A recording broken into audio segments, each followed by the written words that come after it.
SmartKid. Today I'm going to teach you how to drive this race car set called Scalextric'S. So, first I'm going to teach you how to connect parts. You see here I have two curves, right? And here I'm going to disconnect them by pushing these one button here and one button here.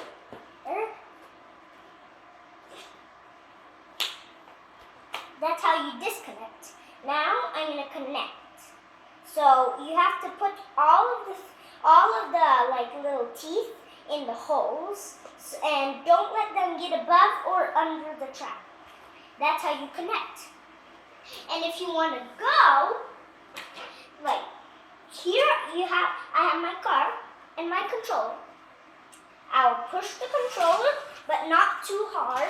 I have to push the controller. If I push on this track, if I push the controller all the way, it will fly, but